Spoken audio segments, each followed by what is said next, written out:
La Rosso itu the red one. Mau pendek, mau panjang, medium, insya Allah saya Please bisa. come to La Rosso. Anda mempunyai hak untuk mencoba saran lain, tapi akan kembali lagi kepada kami.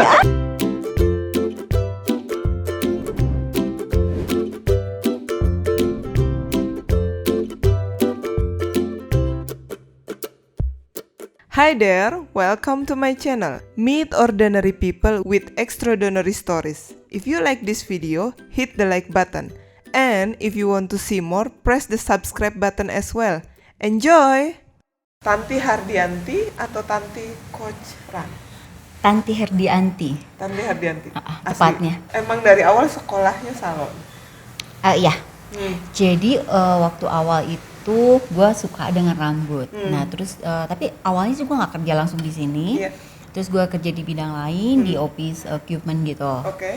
Terus habis itu mengumpulkan sedikit-sedikit, akhirnya gue sekolah rambut. Pernah kerja? Ya, Di? kerja di maksudnya yang bukan salon, di Arta Indoraya. Kalau di salon? Salon dulu gue Pernah di Jakarta. kerja? Oh, nggak pernah. Iya lama Oh, kerja, lama. Gue 20 tahunan lah di Jakarta. Kita biasanya kita ngangkat yang bisnis sekarang, kondisi saat ini. Sama Tanti kita nostalgia aja deh. Oke. Aduh. Nostalgia waktu zaman kerja. Pernah nggak sih? Ada susahnya, ada senengnya. Boleh diceritain? Seru untuk awal. Jadi gua waktu itu sekolah itu yang basicnya itu kan harusnya 6 bulan. Nah tapi gua dalam 4 bulan harus sudah selesai. Oke. Dikarenakan faktor keuangan, dan dari situ gue mendapat pecutan yang keras gimana caranya biar gue cepat selesai, biar apa yang gue inginkan itu bisa tercapai dengan cepat ya, karena suatu hal. Berarti waktu itu masih dibayarin orang tua? Kebetulan enggak. Jadi kan sebelumnya kan gue udah kerja kan, jadi ngumpulin sedikit-sedikit. Tapi so far dengan doa mereka kali ya lebih mudah insya Allah. Nah terus akhirnya gue mengawali sekolah rambut di Jakarta, terus kerja di Jakarta, barulah sekarang dalam 4 tahun kebelakang ini gue fix di Bandung. Nggak pernah sekolah makeup? Enggak. Selalu rambut? Kenapa rambut? Sudah coba, tapi gue nggak jatuh cinta. Jadi padahal makeup itu kan sebetulnya satu paket yang harus memang kayaknya udah biar perfect. Tapi gue udah coba, bahkan terakhir gue sempat bekerja di salah satu salon yang memang sangat menguasai makeup. Yang untuk Indonesia bisa dikatakan dia nomor 1. Tapi gue udah berusaha untuk di push ke arah sana. Gue bilang gue nggak jatuh cinta, nggak ada greget. Jadi kayaknya karena tugas gue sebagai hairdresser dan bos gue bilang lo harus makeup. Jadi gue mau nggak mau. Tapi hati kecil tuh belum yang oke, gue suka, gue ya nggak. Tapi akhirnya bisa buat sendiri aja, nggak buat orang lain. Bisa. So lah. La Rosso sekarang salonnya. Boleh tahu nggak sih namanya, artinya? La Rosso itu the red one. Sebetulnya itu dari bahasa Itali. Kenapa? Karena kebetulan gue suka merah. Jadi La Rosso itu merah. Ya, the red one. The red one. Oke. Kapan berdiri? Waktu 2016. April 2016. Langsung di Bandung. Agak nekat. Agak sedikit orang juga agak kaget, kok lu kerja di Jakarta lama tiba-tiba pulang kampung di Bandung. Karena waktu itu mungkin ada fase di mana lu ingin mempunyai sendiri usaha sendiri, juga didorong atas dasar gimana ya caranya gue pengen kerja tapi masih punya waktu untuk keluarga, untuk anak-anak. Pada saat itu 2016. Karena akhirnya gue memutuskan untuk Bandung. Kalau salon itu kan berawal dari kursi. Berapa kursi sih awalnya? Langsung banyak? Waktu itu 2016, 1, 2, 3, 5. 5 kursi. Dong, ya? Sedikit lebih besar. Harapannya mau lebih besar lagi. Nah, orang nggak tahu perjuangan lu membangun bisnis, ya kan? Lu dari pindah ke Jakarta ke Bandung gitu, terus udah gitu adaptasi, terus udah gitu. Selain itu kendalanya apa? Kendalanya selain adaptasi, ngebangun brand sendiri, lu udah terkenal di Jakarta dong. Oh, nggak terkenal lah, belum terkenal. Tapi paling Oke, tidak tapi banyak langganan lah. ada ya, kurang lebihnya ada. Terus mungkin kalau lu nanya di Plaza Indonesia mungkin agak kedengeran lah sedikit. Cuman mungkin waktu gua pindah memutuskan ke Bandung agak sedikit bunuh diri. Bahkan owner gua pun di sana bilang, lu kerja di sini meniti karir, lu tiba-tiba ke sana, lu mau bunuh diri. Tapi gua balik lagi ke confidence. Karena gua berpikir mungkin dengan percaya diri dan sedikit keberanian, insya Allah bisa gue wujudkan. Walaupun ternyata tidak mudah, Re. Nggak mudah, luar biasa. Meleset itu 2 tahun. 2 tahun. Ngebangun brand La Rosso. Ya. Tapi so far sih kalau gue melihat agak dimudahkan sih, alhamdulillah agak sangat dimudahkan dengan seorang Tanti yang meniti karir di Jakarta tiba-tiba pindah ke Bandung yang lu pas buka orang tanya kan ini stylistnya siapa? Ini salon apa restoran? Pokoknya gue yang bikin nangis bombay gitu kan, yang oh my god gitu. Tapi ada sesuatu yang harus gue perjuangkan di situ adalah anak-anak. Gue pengen punya waktu tetap meniti karir, make money, tapi to look after anak-anak masih bisa. Dan itu kecapai? Insya Allah. Punya waktu anak-anak. Itu luar biasa. Gue jadi anak baik-baik di sini. Jadi paling tidak seimbang. Kalau di sana enggak, gue lebih ke kerja karena di mall kan full waktunya. Jadi gue kerja, anak-anak kurang terperhatikan. Abis itu main malam, ya itulah Jakarta. Di luar sana kan banyak salon yang kurang customer, kurang karyawan, ya kan? Terus kendalanya kalau nggak kurang customer, karyawannya kurang. Oke. Lu punya kendala apa nih? Salah satunya atau dua-duanya? Customer selalu kurang. Karena walau bagaimanapun lu tidak boleh pernah puas akan hal itu. Ya, apa yang sudah dicapai. Karena gue masih punya cita-cita ingin membuka lapangan kerja yang lebih banyak. Karena dengan begitu berarti gue harus punya banyak salon dong ya. Amin. Sekarang karyawan berapa sih? 11 orang. 11 orang. Dengan 11 ini ngatur SDM-nya gimana? Itu yang sangat-sangat PR ya. Ternyata tidak mudah. Sangat tidak mudah. Jadi dalam suatu bisnis itu yang nomor satunya ya itu ya. SDM nggak mudah karena mungkin dari 10 kepala 10 karakter 10 yang memang gue ini gini loh, maunya gini loh. Ada gitu. training atau mereka masing-masing udah ada skill, bawa sendiri skillnya? Basically semua harus bawa sendiri. Gue mau yang memang udah bisa, tetapi pas masuk mereka pasti masih ikut lagi standarnya gue lah kurang lebih. Walaupun mungkin tetap butuh waktu. So far mereka dengan melihat sering kita ada training, terus gue juga tidak berhenti di training mau ke Jakarta, mau di Bandung atau apapun, gue usahakan karena harus tetap up to date. Ada meeting nggak sih sama karyawan gitu sebulan sekali atau evaluasi atau siapa nih yang ngikutin ini caranya gitu ngebaginya? Ada dalam beberapa bulan, cuma mungkin gue tidak seintens yang sebulan sekali. Kebetulan memang kelemahan gue di sini adalah gue masih menghandle semuanya sendiri. Dan jadi waktunya tuh kayak kejar-kejaran, kayak kita aja nih mau ketemu kan Re. Udah dari kapan, terus gue yang sok-sok sibuk, nggak gitu karena gue cuma punya waktu hari Minggu. Karena gue kan yang standby Re, jadi dari pagi sampai jam 6 lah di sini, somehow lebih. Jadi ya hanya ada hari Minggu gue kalau ada yang cari gue mesti datang. Karena alhamdulillah lah masih dicari ya. Hobi yang dibayar berarti? Ya. Alhamdulillah, harapannya sih begitu dan ternyata menyenangkan. Kelebihannya untuk karyawan La Rosso dong. Orang pengen tahu apa? Disiplin kah?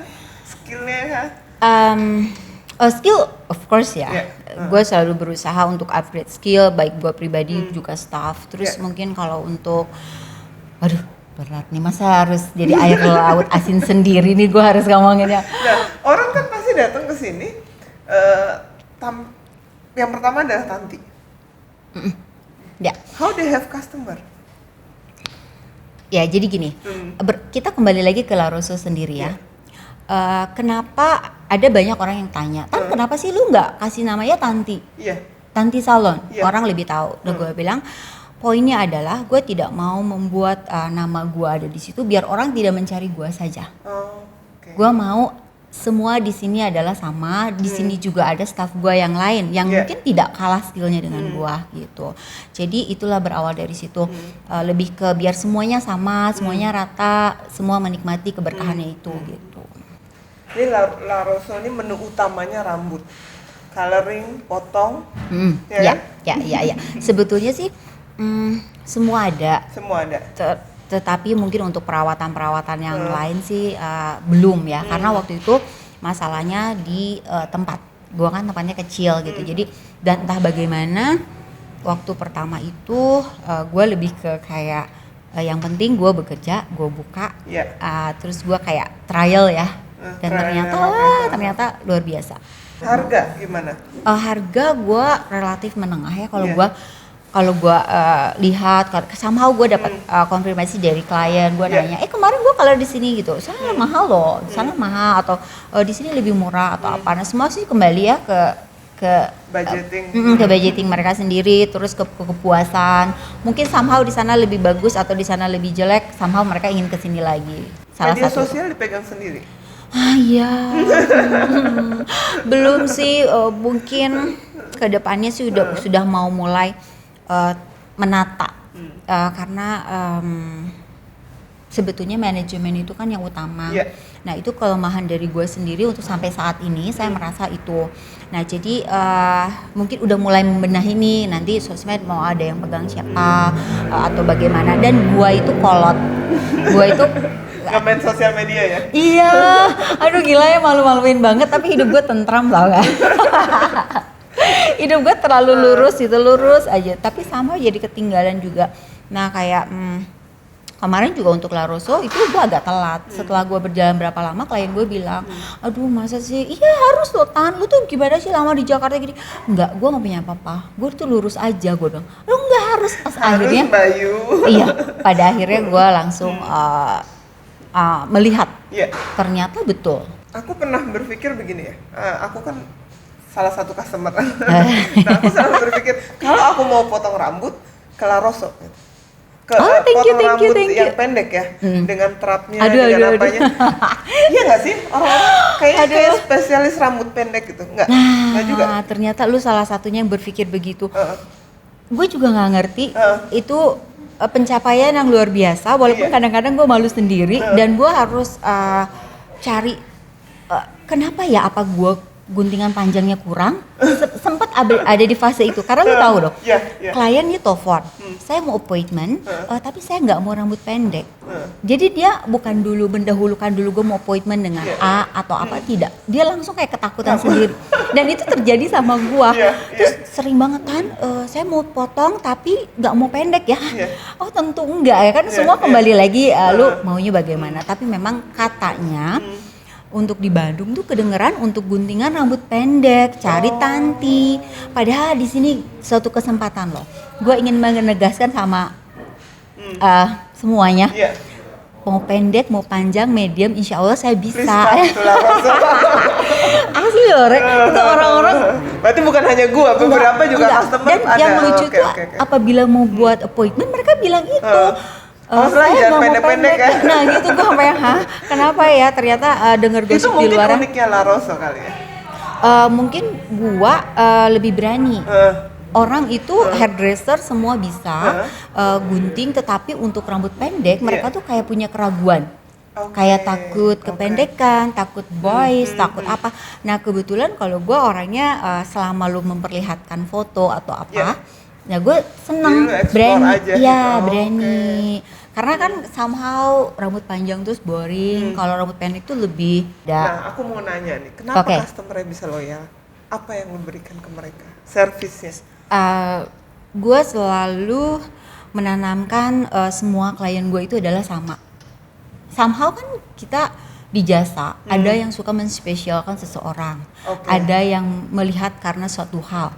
Nah, itu yang gue terapkan kepada diri gue pribadi, juga staff gue. Semua sama. Semua sama. Lu harus mempunyai servis yang sama. Tidak boleh menonjolkan si A si B jarang atau apapun. Nah itu. Jadi itu yang gue tanamkan. Karena harapannya kalau gue loyal dengan mereka, siapa tuh mereka juga akan loyal kepada gue. Pernah nggak ada komplain dari customer? Oh sering. Kependekan nih. Atau tiba-tiba? Pernah. Kalau untuk masalah kependekan sih pernah, karena atau komplain yang lainnya? Komplain yang lain. Itu hal yang how you handle that? Ya, sebetulnya sih maunya sih itu tidak terjadi. Tapi dengan komplain itu akan membangun ya. Akan mengkritik, karena kita kalau terbiasa dengan hal-hal yang kita lakukan, kita merasa di zona aman dan kita merasa udah merem juga gue bisa. Gak ada yang kurang nih. Iya. Nah kalau ada kayak gitu tuh kayak cubitan keras buat lo, hey lu bangun, lu coba, lu lihat, lu review lagi apa yang salah, apa yang kurang, karena kita terbiasa. Mengatasi persaingan bisnis salon. Wah itu berat banget. Oh itu yang baru, luar biasa. Bandung cepet banget. Luar biasa, Bandung cepet banget. Gue melihat waktu di Jakarta, atau entah karena gue mungkin terkungkung di salah satu mall, tapi di sana tuh nggak secepat di Bandung. Ini buka salon, ini buka, ini dalam jarak satu jalan itu ada bisa beberapa salon. Memang agak cukup sulit sih. Ya itulah mungkin yang gue rasakan sampai hari ini. Kekurangan dari gue pribadi dari La Rosso itu adalah mungkin staff ya. Gue 11 masih kurang. Bukan. Skill yang harus terus di upgrade itu kan nggak mudah, nggak mudah. Kita berusaha tapi somehow nggak mudah gitu. Bahkan gini, pas denger ada salon Rere nih baru misalkan, di sana bagus loh, ininya bagus loh itunya. Satu sisi oke, setiap orang kan cocok-cocokan, tapi satu sisi gue harus berkaca pada diri gue, wah dia bisa katakan di sana lebih bagus color, berarti gue ada kurang di sini, ya kan? Dengan confidentnya klien bilang, nah itu cambukan keras buat gue. Jadi gue selalu camkan tidak boleh merasa puas, nggak boleh itu. Di masa pandemi kemarin, sempet lari-lari ke customer. Oh iya, ya jadi gue jemput bola. Jadi waktu itu gue berpikir apa gunanya salon gitu ya, apabila gue masih door to door, let's say seperti itu. Nah terus pas kita kena pandemi ini, gak bisa, gue hanya duduk itu gak bisa, gue harus kejar bola.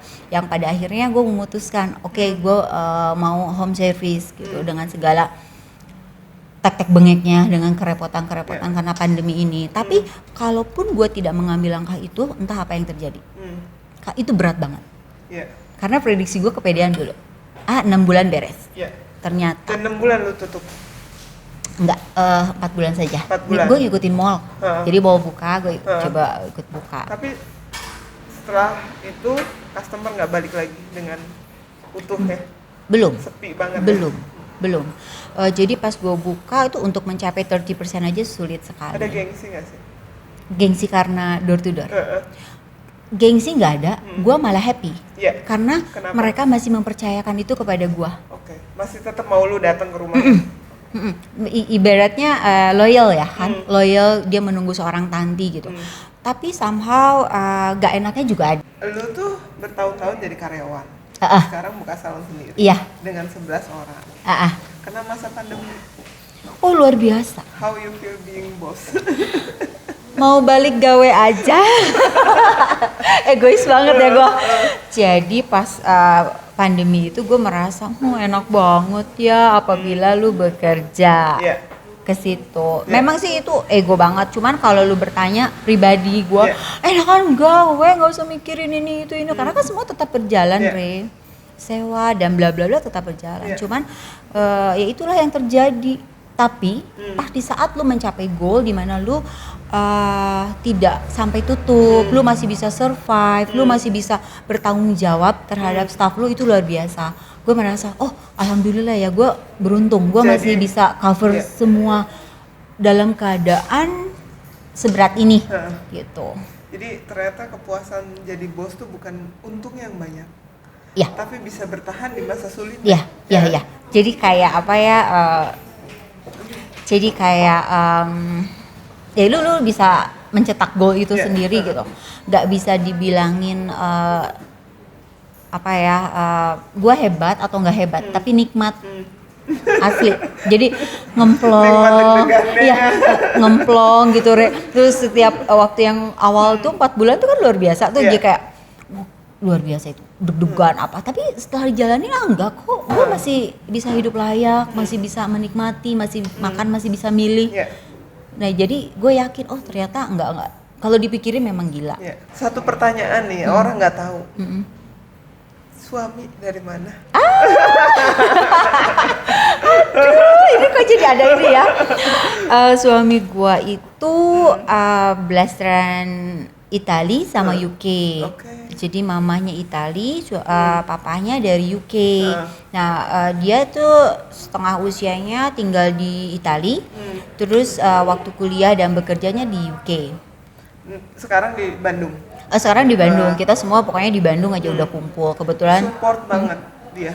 Oh iya, karena dia melihat gue menjadi sosok yang berbeda. Sosok yang berbedanya adalah dulu gue lebih perfeksionis waktu di Jakarta, lebih lebay, kerja harus yang dari penampilan, dari semua tuh gue harus perfect, anak-anak nomor sekian. Di Bandung gue merubah itu semua. Anak-anak nomor 1, kerjaan dan bla bla bla nomor sekian. Jadi suami lebih Iya, dia support banget untuk masalah itu karena menurut dia dan gue juga tahu jawabannya sekarang pas aku udah di Bandung. Keluarga yang utama ya, terutama anak-anak terperhatikan. Dan teman-teman anak-anak lu juga happy sekali. Iya, awal sih mereka bete ya, maksudnya cuman by the time happy karena semuanya jadi seimbang lah. Gua nggak terlalu ngoyo, hanya fokus kepada satu pekerjaan aja. Buat customer lu, ya kan? Buat customer lu untuk selalu datang ke La Rosso, apa yang lu sediain di masa pandemi? Lu hand sanitizer pasti. Oh iya, pasti hand sanitizer, pencuci tangan di depan kayak gitu-gitu yang memang ikut protokol lah, ngejaga. Toh gue juga sama takut, gue juga punya keluarga, masih punya orang tua juga. Jadi sama-sama menjaga. Terus untuk home service pun sama.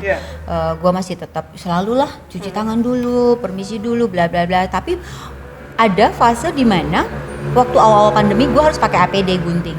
Oh ya? Dan gue 2 kali melakukan itu dan gue merasa keberatan.